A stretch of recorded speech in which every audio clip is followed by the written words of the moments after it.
Hai hai hai, kembali lagi bersama channel Sawit Bebas. Salam sawit bebas.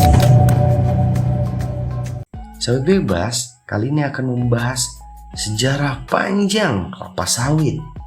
Guys, tahu nggak kalian bahwa kelapa sawit itu bukan asli Indonesia loh? Wah, kalau bukan asli Indonesia berarti dari mana tuh? Yes, kelapa sawit bukan asli dari Indonesia. Ada fakta mengejutkan di balik sejarah kelapa sawit. Mari kita bahas selengkapnya. Coba kamu cek ke dapur, ke kamar mandi, atau meja rias di rumahmu sekarang. Hampir bisa dipastikan sebagian besar produk yang kamu pakai sehari-hari mengandung minyak kelapa sawit. Saat ini, Indonesia adalah raja sawit dunia. Industri ini menggerakkan ekonomi, menghidupi jutaan orang, dan jadi komoditas raksasa. Tapi, pernah nggak kamu mikir, gimana sih ceritanya tanaman yang aslinya bukan dari Asia ini, bukan dari Indonesia ini, bisa sampai ke Nusantara? Mengapa tanaman yang dulunya cuma dijadikan pajangan ataupun tanaman hias di Bogor sekarang bisa berubah menjadi industri bernilai miliaran dolar? Yuk, kita bedah sejarahnya. Mari kita kembali ke masa lalu. Kelapa sawit atau nama ilmiahnya Elais guinensis Jack adalah tanaman asli dari wilayah Afrika Barat. Selama ribuan tahun, masyarakat lokal di sana sudah memanfaatkan sawit secara tradisional untuk minyak masak dan obat-obatan. Lalu, bagaimana tanaman ini bisa menyeberang benua? Semua dimulai pada tahun 1848 di masa kolonial Hindia Belanda. Seorang dokter dan ilmuwan asal Belanda membawa 4 benih kelapa sawit dari Afrika Barat. 4 benih legendaris ini ditanam di kebun raya Bogor. Menariknya, waktu pertama kali ditanam, pemerintah kolonial sama sekali tidak berpikir untuk membuat minyak goreng ataupun yang lainnya. Sawit ditanam murni karena keindahannya. Ya, kelapa sawit awalnya hanyalah tanaman hias di taman botani. Siapa sangka iklim tropis Indonesia yang punya curah hujan tinggi ternyata sangat cocok untuk sawit. 4 pohon di Bogor ini tumbuh subur dan menjadi nenek moyang dari jutaan pohon sawit yang tersebar di Asia Tenggara saat ini.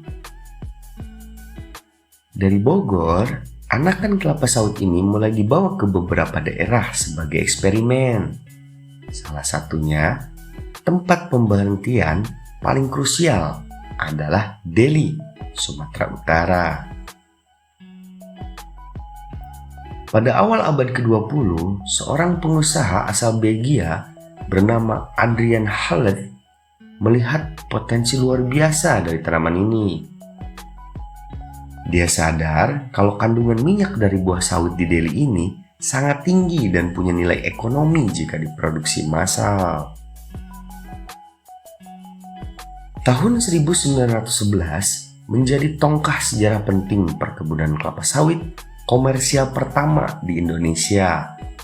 Resmi dibuka di Minyak Suka, Asahan, dan Sungai Liput, Aceh. Di era inilah fungsi kelapa sawit resmi berubah total dari tanaman hias menjadi komoditas industri perkebunan. Permintaan global terhadap minyak sawit waktu itu langsung melejit. Kenapa? Karena Eropa dan Amerika sedang mengalami revolusi industri. Mereka butuh minyak dalam jumlah besar untuk pelumas mesin pabrik dan bahan baku pembuatan sabun. Namun, perjalanan sawit tidak selalu mulus.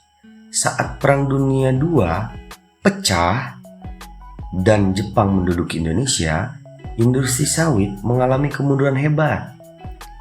Banyak perkebunan terlantar, pabrik rusak, dan lahan sawit dialihkan untuk menanam tanaman pangan demi kebutuhan perang.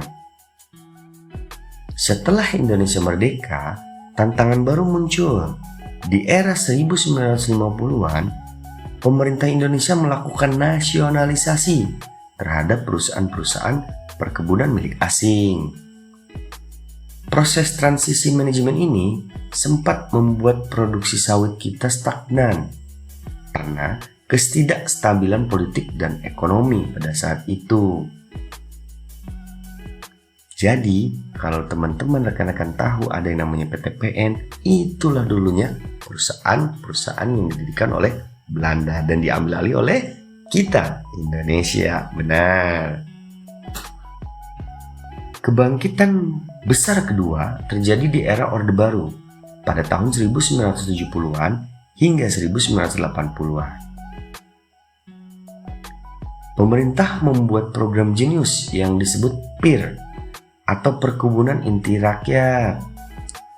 Perusahaan besar bertindak sebagai inti yang mengelola buah, sementara masyarakat atau transmigran bertindak sebagai plasma yang merawat lahannya.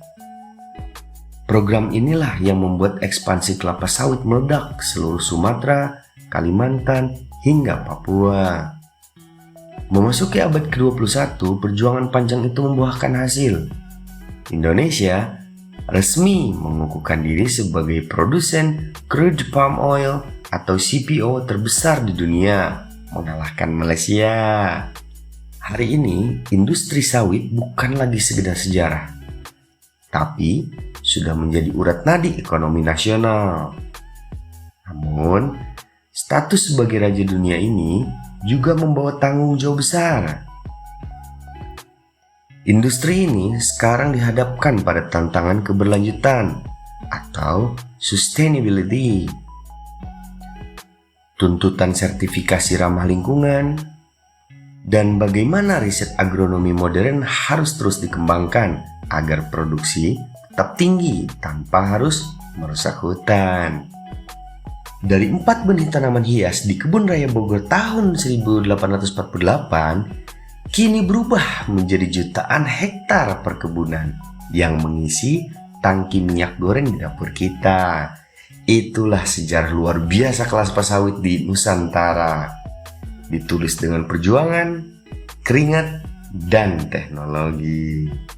Bagaimana menurutmu? Apakah kelapa sawit akan tetap menjadi komoditas andalan kita di masa depan? Atau ada komoditas lainnya? Tulis pendapatmu di kolom komentar di bawah ini ya.